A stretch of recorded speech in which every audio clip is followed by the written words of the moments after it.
चुड़ैल अपने लंबे बाल नदी के पानी में डालते ही उसके बालों में एक के बाद एक मछलियां फंसने लगती हैं। लाल परी ने अपनी जादुई शक्ति से नदी के पानी में एक भंवर पैदा कर दिया। एक समय की बात है जब चुड़ैल और परियां आपस में मिलजुल कर रहते थे, लेकिन एक दिन हिल्सा मछली को लेकर उनके बीच जबरदस्त झगड़ा हो जाता है। तभी से नदी के उस पार के गांव में परियां रहने लगी और इस पार के गांव में चुड़ैल।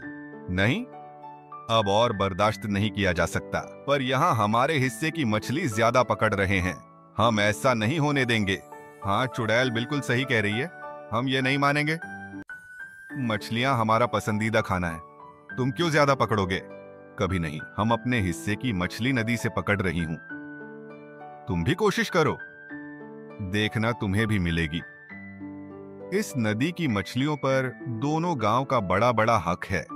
जिसे जितनी चाहिए वो उतनी मछली पकड़ सकता है। नदी के दोनों किनारे से चुड़ैल और परियों के बीच जब जोरदार झगड़ा चल रहा था, तभी अचानक आसमान में काले बादल छाकर मूसलाधार बारिश शुरू हो जाती है। अचानक यह बारिश जरूर यह परियों की चाल है, ताकि हम मछली ना पकड़ सके। चलो चुड़ैल, घर वापस चलते हैं। हर बात का इल्जाम हम पर ही क्यों नाचना। जाने आंगन टेरा, चलो नील परी, हम भी अपने घर चलते हैं। ये कहकर चुड़ैल और परियां अपने अपने घर लौट जाती है।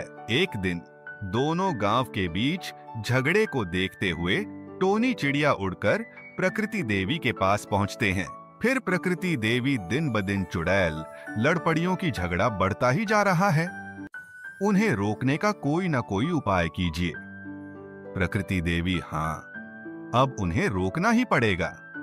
जो छोटी छोटी बातों पर वो लड़ रही है, उन्हें उनकी गलती समझानी होगी। हाँ, प्रकृति देवी, जब भी मैं खाने की तलाश में उन गांव के ऊपर से जाती हूँ, तब देखती हूँ चूड़े परियां हमेशा लड़ते रहते हैं।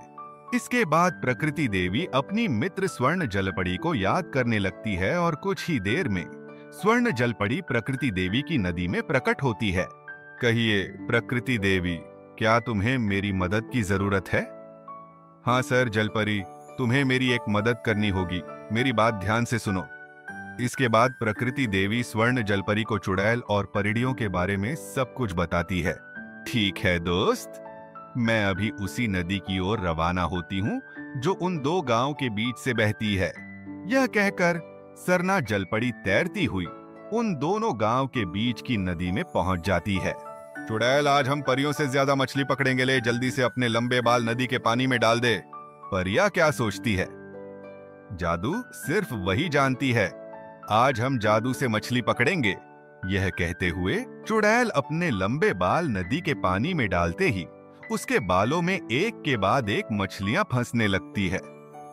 ये क्या कोई अपने बालों से मछली पकड़ रहा है, और मछलियां भी सीधे जाकर बालों में फंस रही हैं। बाल काफी भारी लग रहे हैं, लगता है बहुत मछली फंसी है। अब बालों को बाहर निकालते हो। चुड़ैल ने जब नदी से उसके लंबे बाल बाहर निकाले तो देखा कि उसमें ढेर सारे मछलियां फंसी है। और ऐसा देख लाल पड़ी चुड़ैल, अगर मछली पकड़नी है तो ईमानदारी से पकड़ो। ऐसे जादू का गलत इस्तेमाल करके मछली पकड़ना गलत है। हम नदी की मछलियां जैसे चाहे वैसे पकड़ सकते हैं। तुम क्या सोचती हो, हम भूत हैं तो हमारे पास शक्ति नहीं? इसी तरह चुड़ैल बाल डुबोकर लगातार मछलियां पकड़ती रहीं और परिड़ियों के कांटे में एक भी मछलियां नहीं फंसी। लाल परी, अब हमें भी अपनी जादुई शक्ति का इस्तेमाल करना होगा, नहीं तो वो चुड़ैल सारी मछली पकड़ लेगी। तुम सही कह रहे हो।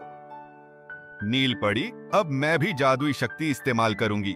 यह कहकर लाल परी ने अपनी जादुई शक्ति से नदी के पानी में एक भंवर पैदा कर दिया और उस भंवर से मछलियां छलांग लगाकर एक एक करके परियों के किनारे आने लगी।